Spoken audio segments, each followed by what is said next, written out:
Hello everyone, let's discuss Indian Polity by Laxmikanth book.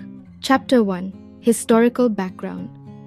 The British arrived in India in 1600 as traders, forming the East India Company. In 1765, it gained revenue and civil justice rights in Bengal, Bihar, and Orissa. In 1858, the British Crown took over governance, continuing until India gained independence in 1947.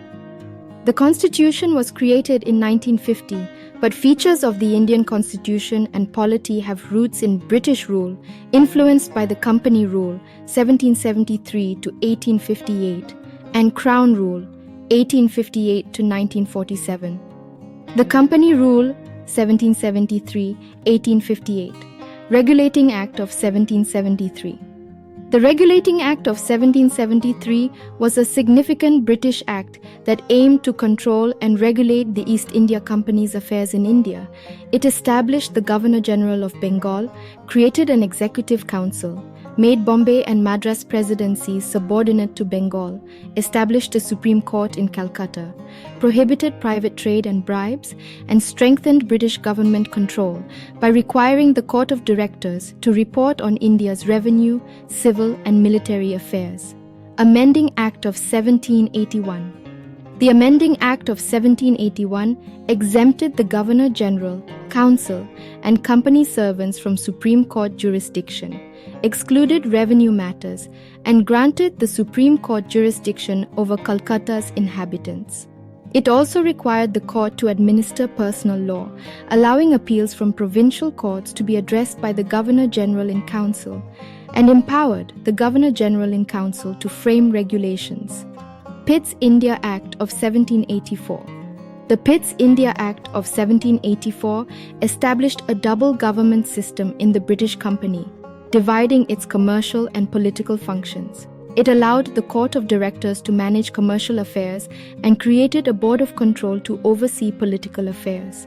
This act marked the first time the company's territories were called British possessions in India. Charter Act of 1793. The Charter Act of 1793 extended Lord Cornwallis's authority over his council to future Governor-Generals and Governors of Presidencies, increased Governor-General control over Bombay and Madras, extended the company's trade monopoly in India for 20 years, and required the Commander-in-Chief to be appointed to the Governor-General's Council. Charter Act of 1813. The Charter Act of 1813 abolished the British Company's trade monopoly in India, asserted British Crown sovereignty over its territories, allowed Christian missionaries to enlighten the people, and provided for Western education. It also authorized local governments to impose taxes and punish non-payment. Charter Act of 1833.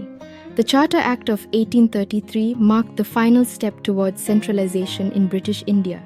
It made the Governor-General of Bengal the Governor-General of India, giving him all civil and military powers.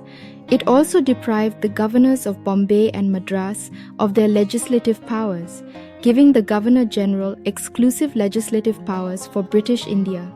The Act also ended the East India Company's activities as a commercial body and introduced an open competition system for civil servant selection. Charter Act of 1853. The Charter Act of 1853 separated the Governor-General's Council's legislative and executive functions, creating the Indian Central Legislative Council. This council functioned as a mini-parliament, treating legislation as a special government function. It introduced an open competition system for civil servant selection and recruitment, allowing Indians to join the covenanted civil service. The Act extended the company's rule, allowing it to retain Indian territories on trust for the British Crown. It also introduced local representation in the Council. The Crown Rule 1858-1947, Government of India Act of 1858. The Government of India Act of 1858, enacted after the Revolt of 1857, abolished the East India Company and transferred government powers to the British Crown.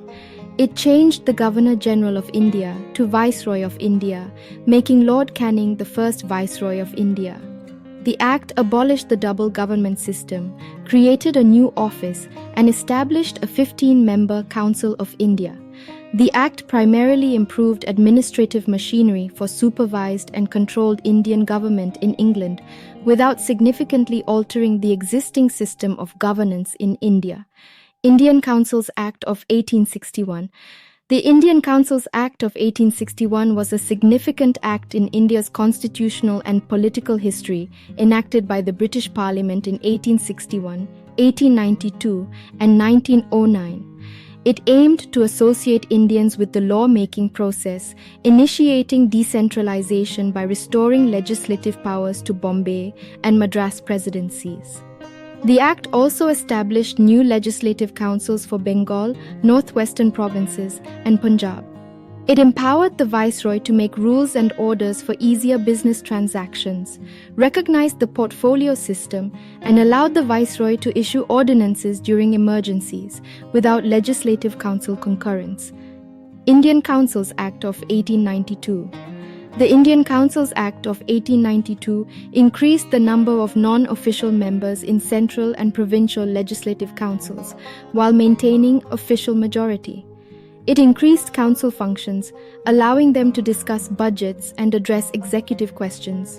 The Act also allowed nomination of non-official members by the Viceroy and governors, based on recommendations from various bodies. The term election was not used in the Act. Indian Councils Act of 1909. The Indian Councils Act of 1909, also known as Morley-Minto reforms, increased the size of legislative councils in India, retained official majority in the Central Council, and expanded deliberative functions. It allowed Indians to join the executive councils of the Viceroy and governors, with Satyendra Prasad Sinha becoming the first Indian member. The Act introduced a system of communal representation for Muslims, legalizing communalism and making Lord Minto the father of communal electorate. Government of India Act of 1919. The Government of India Act of 1919, also known as Montagu-Chelmsford Reforms, was enacted by the British government in 1917 to introduce responsible governance in India.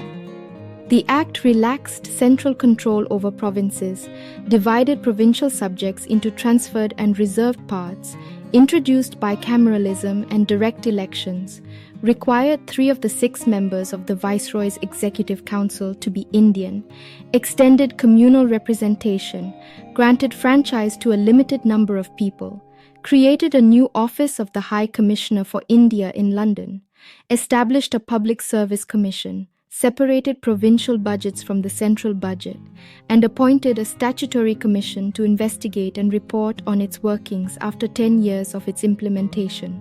Simon Commission. In 1927, the British government appointed a 7-member Simon Commission to report on India's new constitution. The commission, led by Sir John Simon, recommended abolition of diarchy, extension of responsible government, federation of British India and princely states, and continuation of communal electorate. The recommendations were incorporated into the next Government of India Act of 1935, despite boycotts by all parties. Communal Award. In 1932, British Prime Minister Ramsay MacDonald announced the Communal Award, which extended electorates to depressed classes. Gandhiji protested, leading to the Pune Pact, an agreement between Congress leaders and depressed classes, which retained the Hindu joint electorate and granted reserved seats to the depressed classes. Government of India Act of 1935. The Government of India Act of 1935 was a significant step towards a responsible government in India. It established an all-India federation, abolished diarchy in provinces, introduced provincial autonomy, and introduced responsible governments in provinces. The Act also introduced diarchy at the centre, dividing federal subjects into reserved and transferred subjects. It introduced bicameralism in 6 out of 11 provinces, extending communal representation by providing separate electorates for depressed classes, women, and labour. It abolished the Council of India and extended franchise, with about 10% of the population having the voting right. The Act also established a Reserve Bank of India, a Federal Public Service Commission, and a federal court. However, the federation never came into existence due to the absence of princely states. Indian Independence Act of 1947. The Indian Independence Act of 1947 was enacted by British Prime Minister Clement Attlee on February 20, 1947, after the Muslim League demanded partition of India. The Act declared India an independent and sovereign state, created two independent dominions of India and Pakistan, abolished the office of Viceroy, and empowered the constituent assemblies of both dominions to frame and adopt constitutions. It also abolished the Secretary of State for India and transferred his functions to the Secretary of State for Commonwealth Affairs. The Act proclaimed the lapse of British paramountcy over Indian princely states and treaty relations with tribal areas. It granted freedom to Indian princely states to join the Dominion of India or remain independent. The Government of India Act of 1935 provided governance for the dominions and provinces until new constitutions were framed. The Act deprived the British monarch of the right to veto bills, but reserved it for the Governor-General. The Governor-General of India and provincial governors were designated as constitutional heads of the states, and the title of Emperor of India was dropped from the royal titles of the King of England.